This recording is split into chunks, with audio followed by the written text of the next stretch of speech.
balingi kobongisa makambo te balingi pepe plalo bate biso bayuma bazoba tovanda kimia sino tokokufa liwa ya lumumba balingi kobongisa makambo te balingi pepe plalo bate biso bayuma bazoba tovanda kimia sino tokokufa neti osi mokendi okoloba mabote osali eloko te okoloba banome odirige mabe okoloba kongole azali muumbu te okoloba yonani potoloba te okoloba.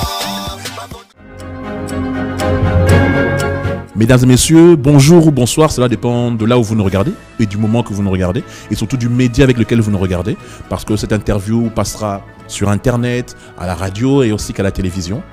Je m'appelle Francis Kakonde et avec mon collègue à côté, nous tiendrons l'interview de ce soir.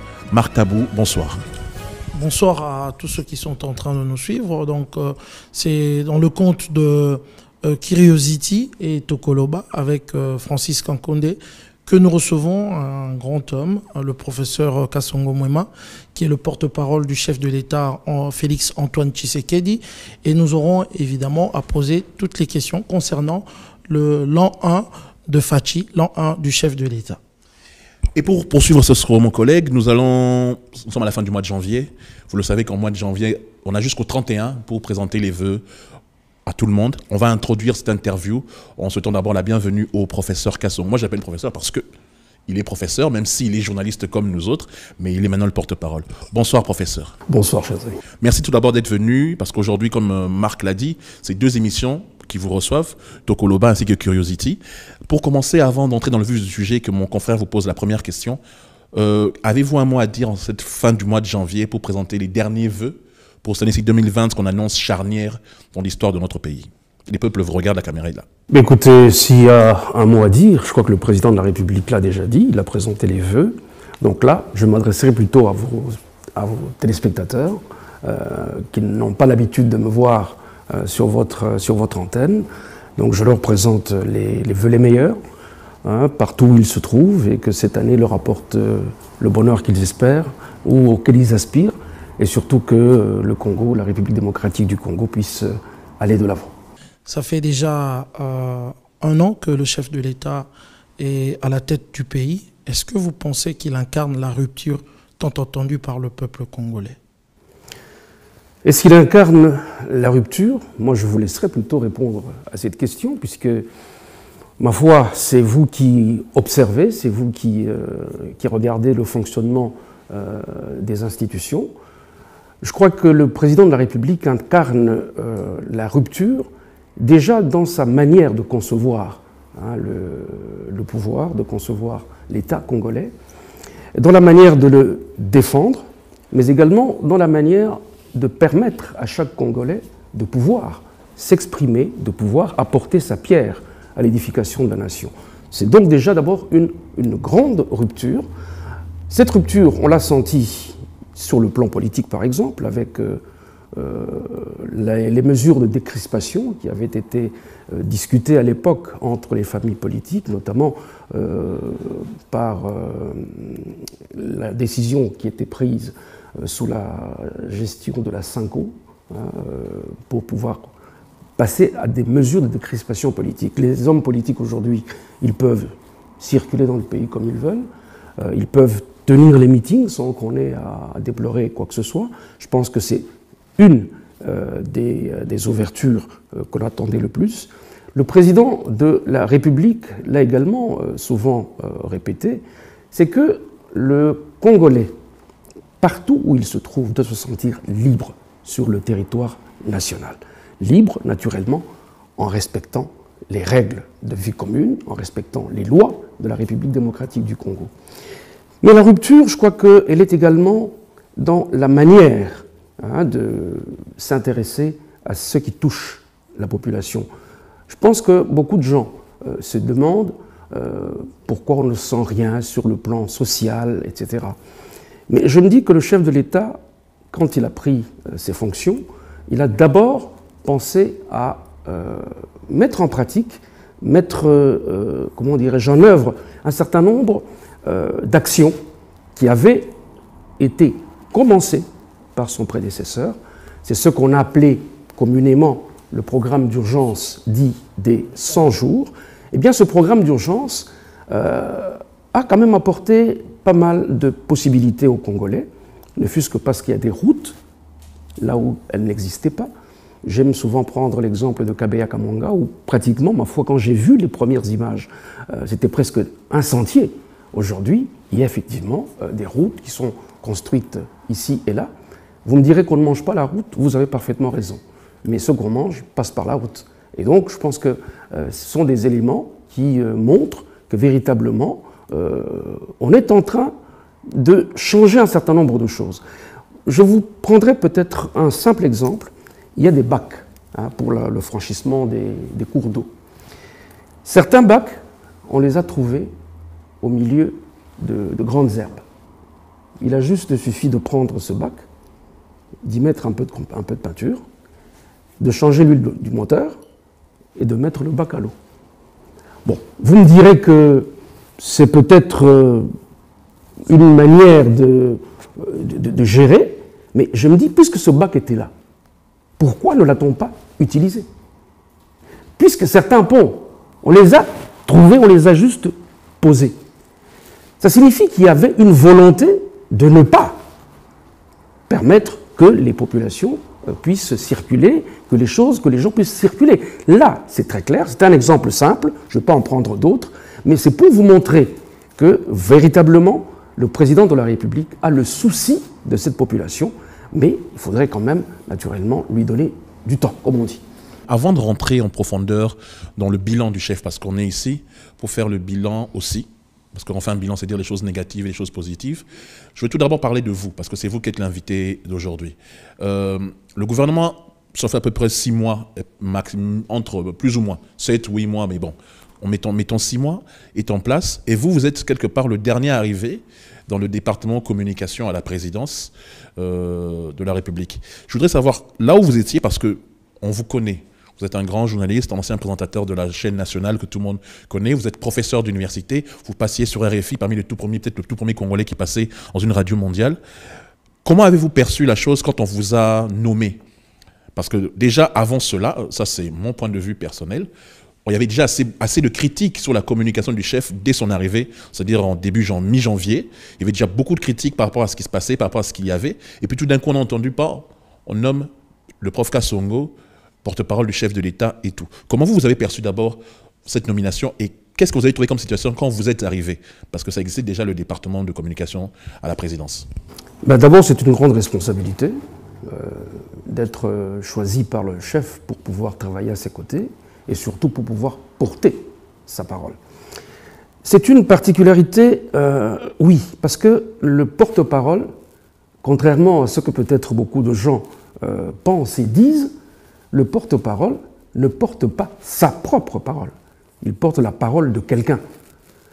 Souvent, on a eu à comparer avec certains porte-paroles, notamment du gouvernement. Oui, mais il s'exprimait tout le temps. Je dis, ok, le porte-parole du gouvernement est le porte-parole d'une structure où il y a plusieurs personnes qui échangent, qui discutent. Le porte-parole du gouvernement, il sait par exemple que le ministre des Finances, à telle question, a répondu ceci, qu'à telle autre question, le ministre du Plan a répondu ceci, le ministre du Budget pense que. Donc, il a plusieurs, comment dirais-je, plusieurs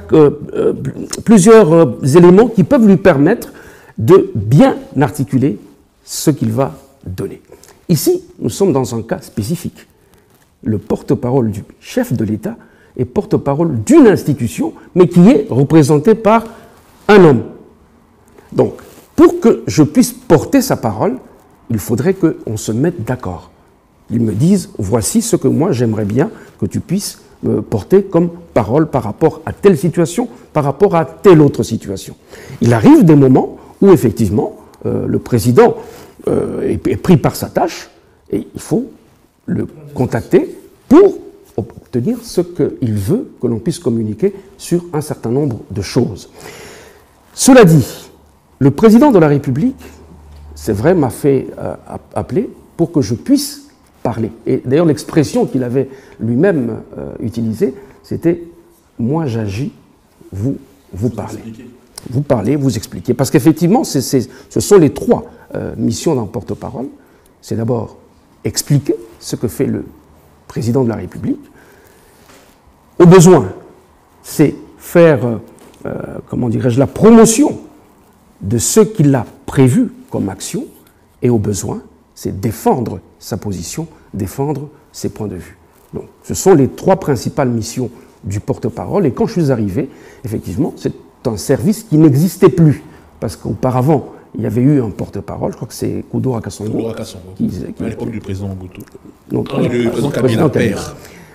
Et cette fonction n'avait plus existé. Et donc, quand je suis arrivé, il fallait pratiquement tout mettre à plat et commencer à construire cette fonction, la faire vivre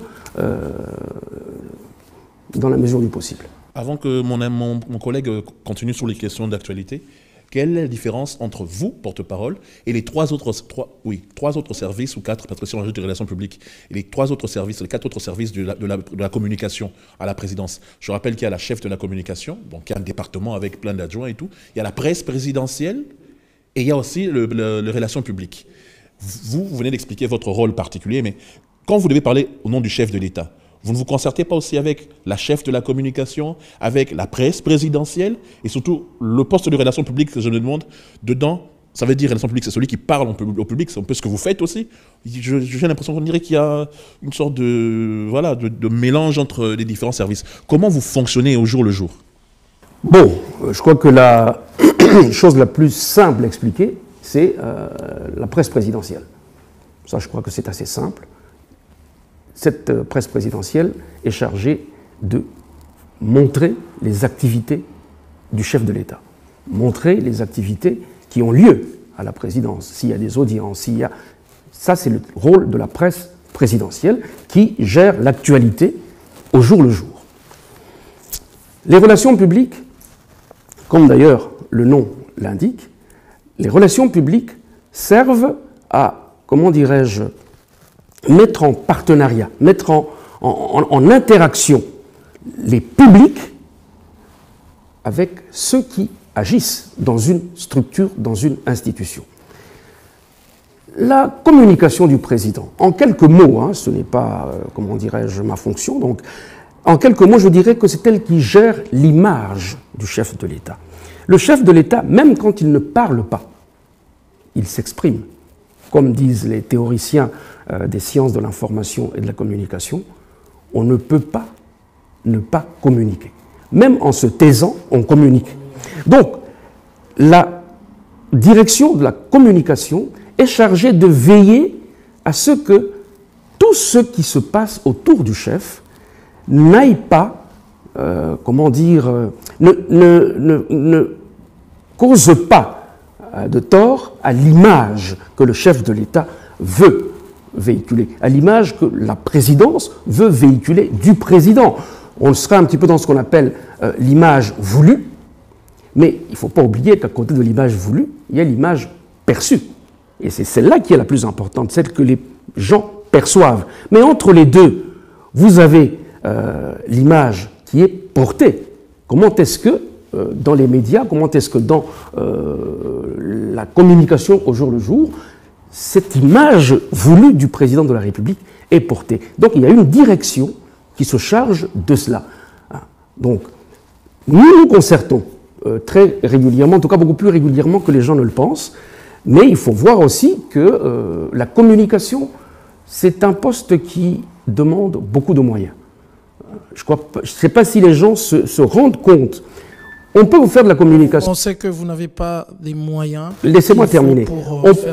On peut vous faire une communication à $100 ou à 100 €, parce que nous sommes en Europe.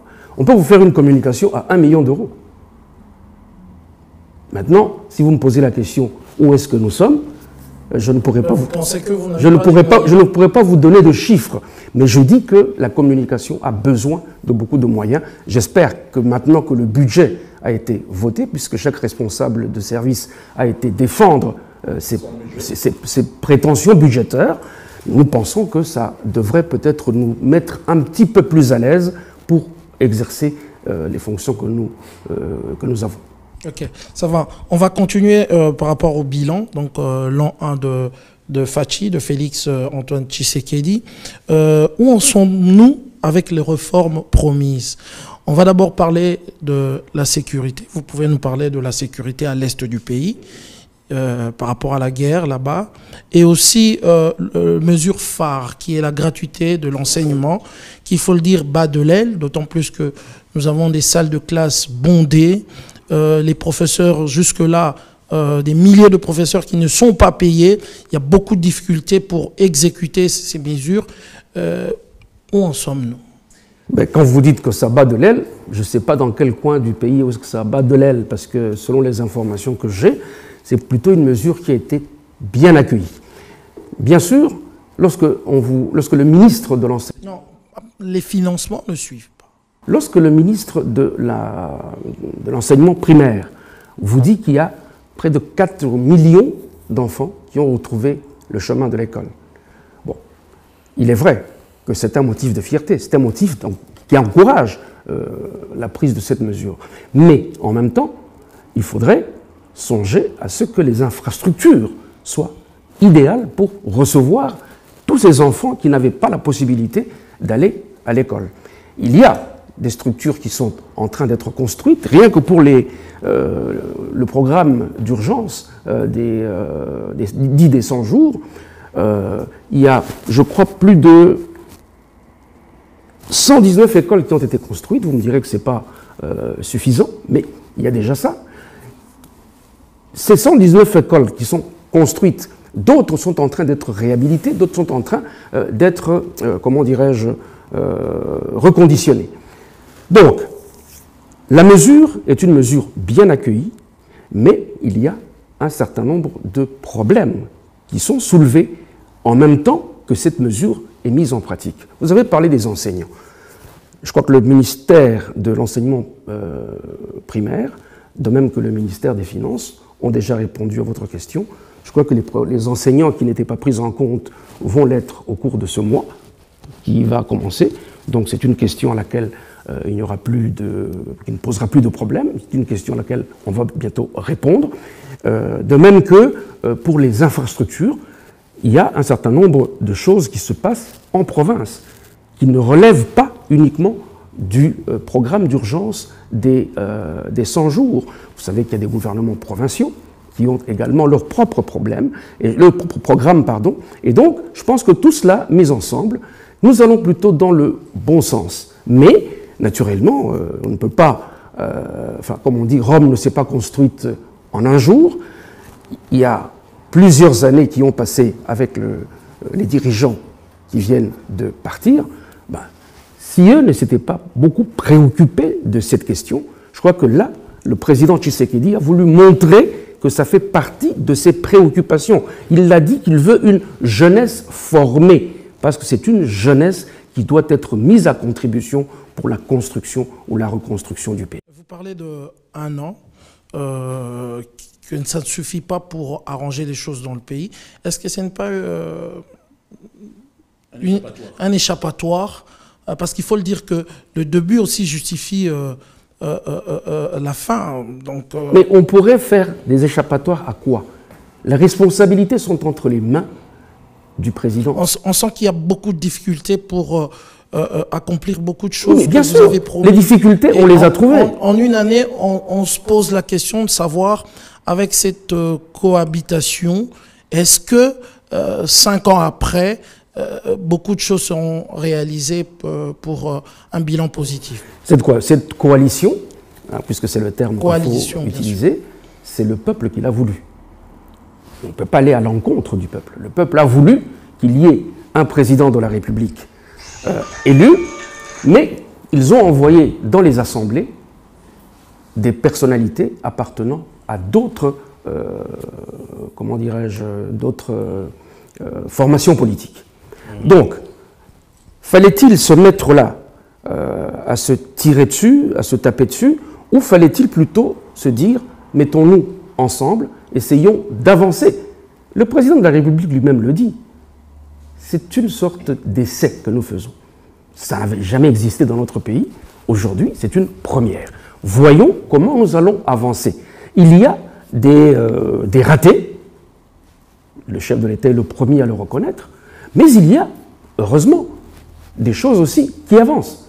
Bon, nous n'avançons peut-être pas au rythme qui aurait été le plus souhaitable, mais il y a des choses qui avancent. Malheureusement, on voit plus les trains qui arrivent en retard que les trains qui arrivent à l'heure. Mais cela, ce n'est pas propre à la République démocratique du Congo. Ce qui fait la particularité dans notre émission Tokoloba, c'est qu'on demande toujours à la population ou au peuple, que ce soit sur Internet ou dans les micro-baladeurs à Kinshasa, de pouvoir poser des questions pour voir comment les choses évoluent. Parce que nous, en fait, on veut entendre de la part des dirigeants ce qui ne va pas et ce qui va.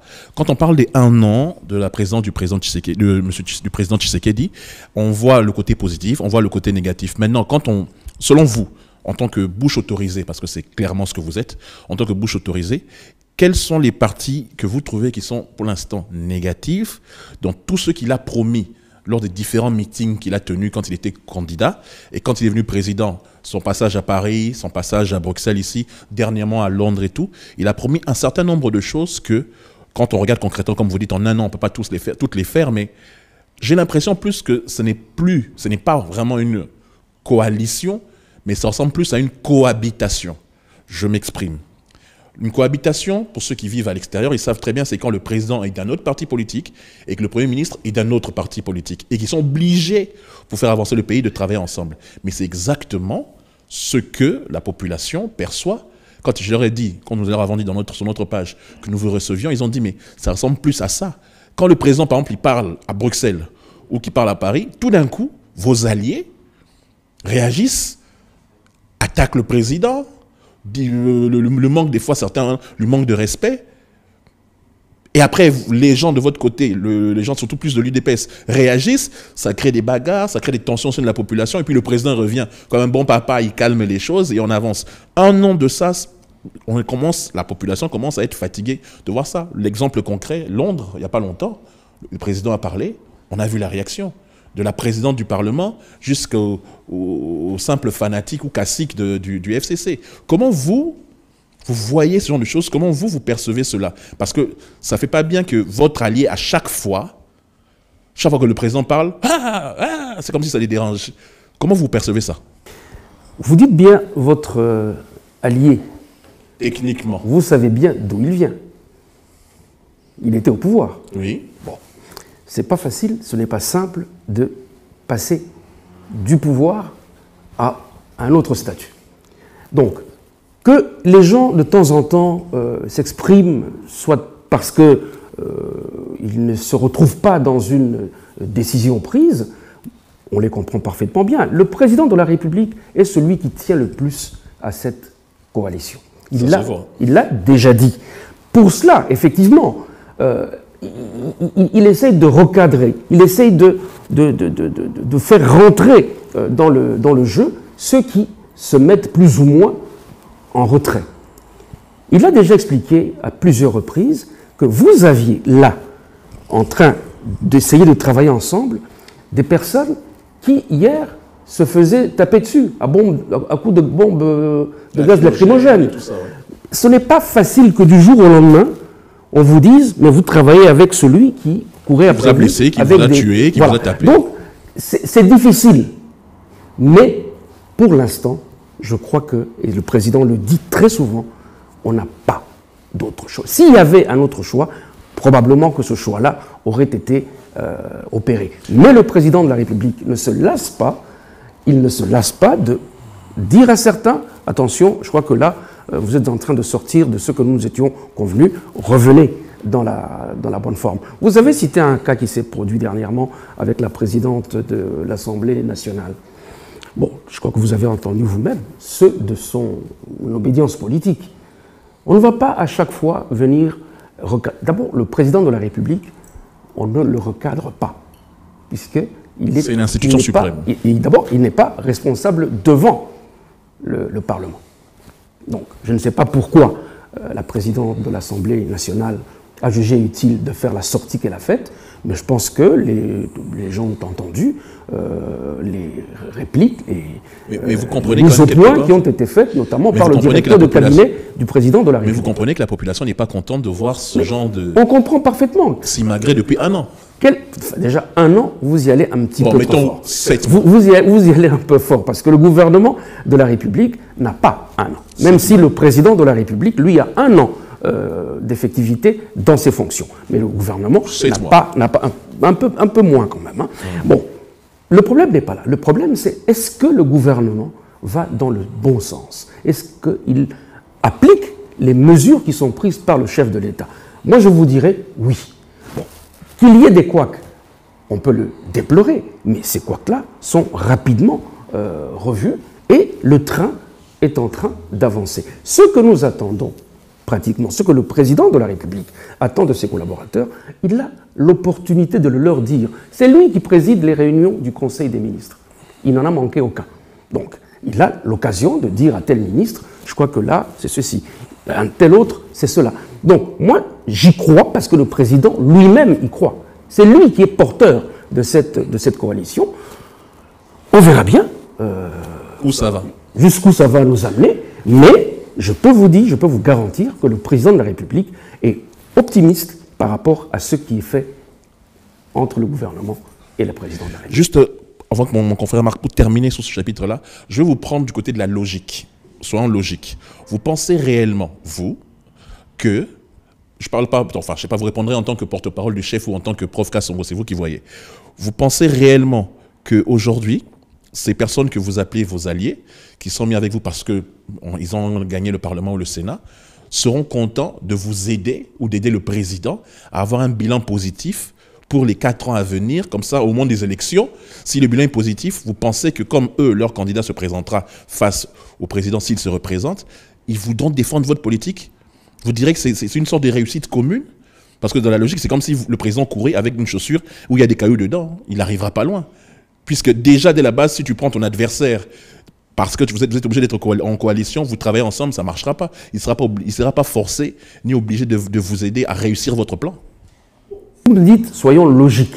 Dans la logique. Oui, soyons logiques. Mais j'imagine qu'il y a une logique qui est en cours. Voyons voir jusqu'où cette logique va aller. Vous me demandez ce que je pense. Bon, c'est vrai que mon... Double rôle. Ma charge, ma fonction ne me permet pas de penser. Je n'ai pas de pensée à moi. J'essaye de faire parler la pensée du président. Et je vous dis que le président est optimiste. Bon, je suis sûr que cet optimisme-là ne va pas au niveau de la naïveté. Je ne pense pas que ce soit ça. Il a des signaux, il a des retours qui lui montrent que ça peut tenir le coup. Mais croyez bien que si jamais ça ne tenait pas la route, il sera le premier à vous dire « Écoutez mes chers amis, essayons peut-être de trouver autre chose ». Vous avez entendu ce qui s'est passé après la sortie de Madame la présidente de l'Assemblée nationale. Bon, le président de la République l'a dit. Il n'a pas l'intention de dissoudre l'Assemblée nationale. Mais il y a des gens qui tentent de le pousser à le faire. Et le chef lui-même l'a dit. S'il est obligé de le faire, il le fera. Voilà. Moi, le président a toujours dit au peuple, le peuple d'abord. Mais ce qui se dit dans tous les 4 coins, on a vu dans des manifestations, dans la rue, le peuple réclame la dissolution. D'autant plus qu'on sent que les choses ne marchent pas comme le président le veut. Est-ce qu'il va appliquer le peuple d'abord dans la dissolution? Parce que si le peuple le demande... Bon, le peuple le demande. Je ne sais pas si vous avez fait un référendum ou si vous avez procédé à un vote. Ce n'est pas parce qu'il y a 20 personnes qui sont dans une salle et qui réclament le départ de X ou Y que c'est la volonté de la population, la volonté du peuple. Voilà. Quoi qu'il en soit, le président n'est pas sourd. Le président entend parfaitement bien. Surtout quand on lui parle en lingala. Là, il peut même aller au-delà de ce que même les gens peut-être pensent. Aujourd'hui, il vous dit que c'est la solution. Pour l'instant, nous n'en avons pas d'autre. Essayons, ce qui nous permet d'aller ensemble, de marcher ensemble. Mais écoutez, il y a certainement des couacs qui feront que, ou qui font que certaines choses auraient besoin peut-être de rallonger le budget pour terminer tels travaux. Ça traîne un peu le pas, mais ça finit par venir. Bon, je vous dis que c'est un essai. Le président lui-même le sait et il ne cesse de le dire. Maintenant, si véritablement on sent que nous allons dans un mur, ben, je peux vous dire qu'il n'est pas suicidaire. Voilà. Ça, au moins, je peux vous le garantir. Si véritablement il sent que là, nous sommes en train d'aller dans un mur, croyez-moi, il stoppera la machine. La communication, le service de communication à la présidence est responsable de l'image du chef de l'État. Mais nous voyons sur Internet des... Je ne sais pas si je dois les appeler des fanatiques, mais ce sont vraiment de cadres de partis politiques du PPRD qui viennent à la télévision pour saper l'image du président en disant que le président était le deuxième candidat du FCC. Et Ramazani Chadari a eu plus de voix que le président Félix Tshisekedi. Est-ce que vous ne trouvez pas que c'est l'outrage au chef de l'État? Et pendant que, comme l'a dit mon frère, Mike Moukeba est croupi en prison pour d'autres problèmes, est-ce qu'il n'y a personne qui peut porter plainte à des personnes qui portent atteinte à l'image du chef de l'État?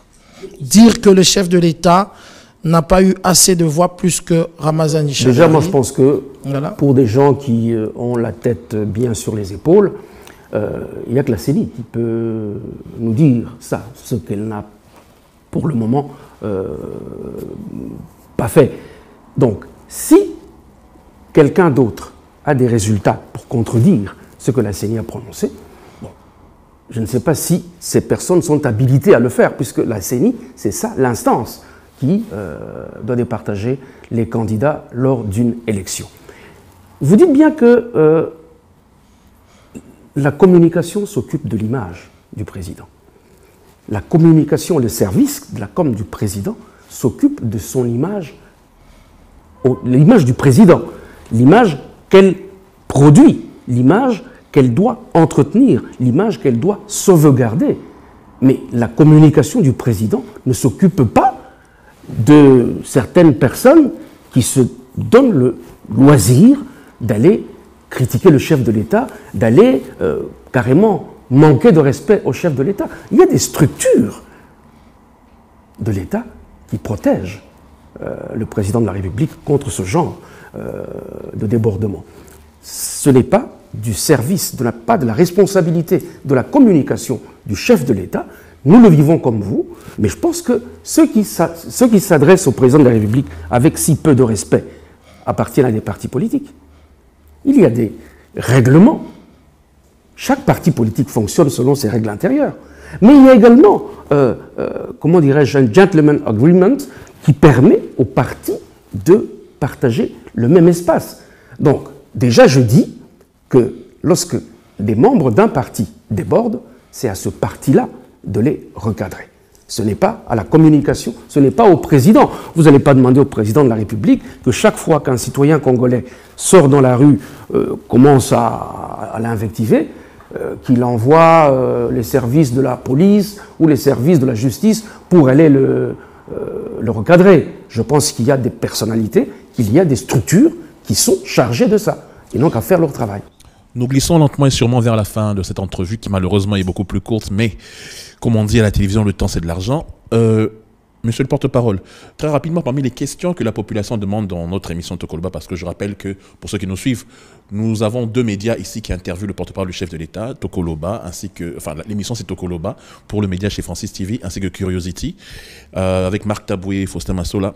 La question c'est, pourquoi est-ce que, aujourd'hui, on a l'impression que le chef de l'État laisse passer certaines choses parce qu'au nom de cette alliance, au nom de cette unité, et que plus le temps avance, aujourd'hui ça fait 1 an, dernièrement je viens de lire, il n'y a pas très longtemps, qu'il a décidé de faire un audit, le bilan de chaque service, du gouvernement à la présidence, au Parlement, au Sénat, dans les différentes provinces, pour voir ce que tout le monde a fait depuis les 6 derniers mois ou les 7 derniers mois. ce ne serait pas bientôt un futur motif de, je ne sais pas comment on dit pour le mot fâché, entre vos différents partenaires, parce que le chef exige de savoir ce qui s'est passé par rapport aux finances et tout. Il y a des critiques par rapport aux différents, vos sautes moutons à Kinshasa, les différentes routes qui sont arrêtées, l'état des constructions. Il y a beaucoup de choses comme ça, le courant, l'eau. Je sais que c'est beaucoup en un an, qu'on lui demande beaucoup faire en un an. Il a déjà fait pas mal oui. En quelques mois. Oui, mais comme on est là pour faire le bilan dans quelques minutes, je sais que c'est beaucoup en un an. Comment vous, à la communication, en tant que son porte-parole, vous préparez les explications auprès de la population? Parce que comme vous avez dit tout à l'heure au début, vous êtes là pour expliquer mieux à la population ce que le chef de l'État fait comme œuvre, ce qui reste à faire, les difficultés qu'il rencontre et tout. Mais la question c'est, à part quand il s'exprime, vous n'êtes apparu que succinct, difficilement, sporadiquement sur les différents médias. Je peux compter même 5 interventions depuis que vous êtes là. C'est beaucoup plus que ça. Beaucoup plus. Beaucoup plus en que tout ça. cas, de ce que nous, on a perçu ici, des émissions qui ont fait le buzz, comme on dit, vos interviews, on a vu ça. La question, c'est comment vous allez préparer les réponses après ces différents audits? Parce qu'en général, le Zaïrois, le Congolais n'est pas très très bon, n'aime pas très bien être critiqué par rapport à ce qu'il a fait comme chose. Parce que les différents scandales financiers qui sortent, on ne parlera pas des 200 millions, on ne parlera pas des 15 millions, on ne parlera pas des 6 millions. Hein, de tous ces millions qui... Oui. Mais on a tout de suite, attendez, juridiquement parlant, est-ce qu'il y a une suite pour tout ça? Vous dites, prenons l'exemple des 200 millions d'euros. Oui. Gécamine, la société de Dan Gatler, etc. Yeah. Qui a demandé qu'on en parle à la télévision? C'est le président de la République. Oui, mais la suite? Non, mais la suite, c'est la justice qui s'en charge. Mais chez nous, on dirait que la justice est lente. Mais dans tous les pays, la justice a son rythme. On ne va pas forcer la justice. Le président de la République a dit que la justice se prononce en toute indépendance. Il n'y a personne qui va aller derrière le procureur pour dire « Attention, non, la justice va s'exprimer de façon indépendante, quelles que soient les personnalités qui sont mises en question dans ces différents dossiers. » Il faut laisser le temps à la justice de faire son travail. Parce que si la justice bâcle le travail, et que demain, ces personnes qui sont aujourd'hui prises à partie, on va dire qu'elles sont innocentes, vous allez dire quoi? Voilà, on s'est précipité pour jeter l'opprobre sur quelqu'un qui ne le méritait pas. Non, le président a demandé à la justice d'agir en toute indépendance, et c'est ce que, ma foi, je crois qu'elle est en train de faire.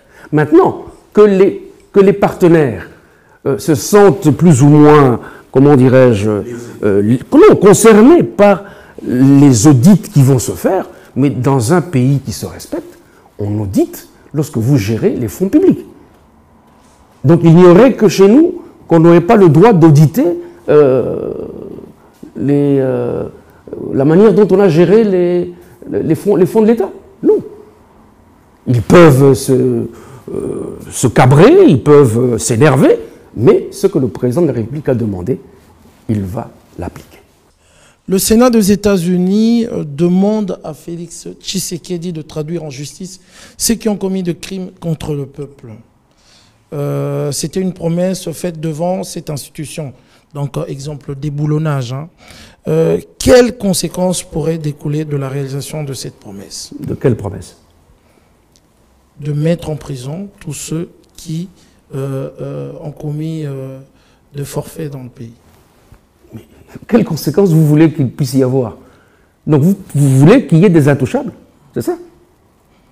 Le président promet à ses différents partenaires, puisque aujourd'hui nous avons besoin, la République démocratique du Congo a besoin pour certaines réalisations de l'apport d'un certain nombre de partenaires. Les partenaires vous disent « Ok, pas de corruption, nous vous faisons confiance, voilà. Vous commencez votre mandat, mais nous aimerions quand même voir que vous luttez contre la corruption, voilà. Que vous luttez contre l'impunité. Mais c'est ce qui est en train de se faire. C'est ce qui est en train de se faire, peut-être pas au rythme où la population le demande.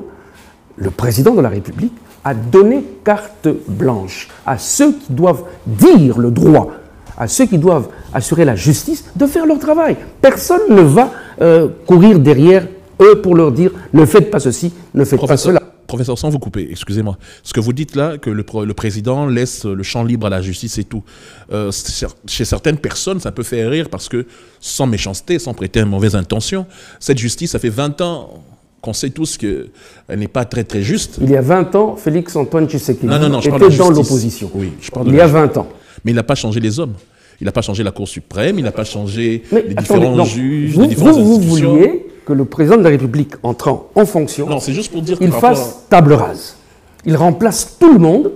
Mais excusez-moi, mais sans vous couper, dans la logique, enfin je sais que j'utilise tout le temps le mot logique, dans la logique des choses, si vous savez qu'un certain nombre avait été corrompu ou était d'une obédience politique, qui n'est pas forcément la vôtre, comment vous pouvez compter sur ces mêmes juges pour juger tous ces mandataires publics? Mais le juge est apolitique par définition. Par définition. Non, écoutez, mais dans attendez, la réalité, vous n'allez pas faire le procès de tous les juges de la République démocratique du Congo. J'ai dit certains. Certains. On sait tous qu'au Congo, c'est celui qui a le plus d'argent qui gagne en général. Je suis désolé, on n'a jamais vu une grosse entreprise ou un grand patron perdre face à ses employés. Je suis désolé. Vous voulez parier? Bon, ok, je peux me tromper, je suis humain. Vous voulez parier? Ah, mais c'est rare. Oui, mais ça se fera. Bah alors, donc ce sont ces mêmes juges qui vont juger de tel cas, et ceux à qui le président fait confiance. Il y a un certain nombre de réformes qui sont en route. Le président l'a promis, notamment en ce qui concerne la justice. Mais attendons que attendons que cette réforme s'applique. Je peux comprendre que les Congolais piaffent d'impatience. Je les comprends. Mais le président de la République n'a pas une baguette magique pour tout changer. Il compte sur les hommes. Il compte sur la bonne volonté, la bonne foi des hommes. Il leur a dit, je vous donne, nous-mêmes qui sommes ses collaborateurs, il a déjà dit une fois, attention, je vais laisser à chacun sa chance. Parce que vous aussi, vous avez un audit, hein, vous tous, tous les il n'y a collaborateurs. pas de problème, on peut venir auditer, il n'y a vraiment rien à cacher. On peut venir nous auditer, même maintenant que je ne suis même pas sur place, on peut venir nous auditer. On n'a vraiment peur de rien. Hier, le directeur de cabinet du président de la République a répondu à un certain nombre de documents qui semblent avoir circulé, notamment par rapport à l'argent qui est sorti pour les travaux des 100 premiers jours. Oui, l'octroi de certains marchés. Oui, mais le président le directeur de cabinet a bien confirmé les chiffres qui ont été annoncés, 492 millions. Donc, quand on va chercher des milliards là où il n'y en a pas, forcément, à un moment donné, vous allez vous casser la gueule parce que vous verrez que le mensonge, hein, il peut tenir un certain temps, mais il ne peut pas tenir tout le temps.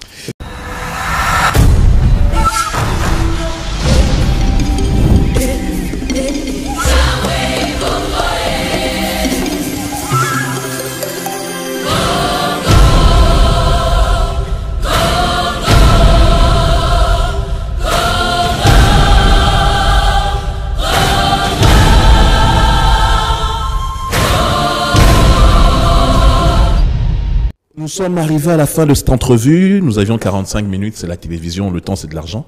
Je sais qu'on n'a pas traité de tous les sujets parce que un an c'est beaucoup. J'imagine que Marc, il restait des dizaines de questions. Moi j'en avais encore une vingtaine en boîte. Et puis je sais que mon partenaire Média Plus en avait encore d'autres. Mais on va garder ça pour votre prochain passage ici en Belgique. À moins que vous nous invitiez au Congo, chez nous là-bas. Là on va descendre nous tous pour continuer cette interview. Cette année-ci. Je vous inviterai avec plaisir. À la télé, on a entendu, hein.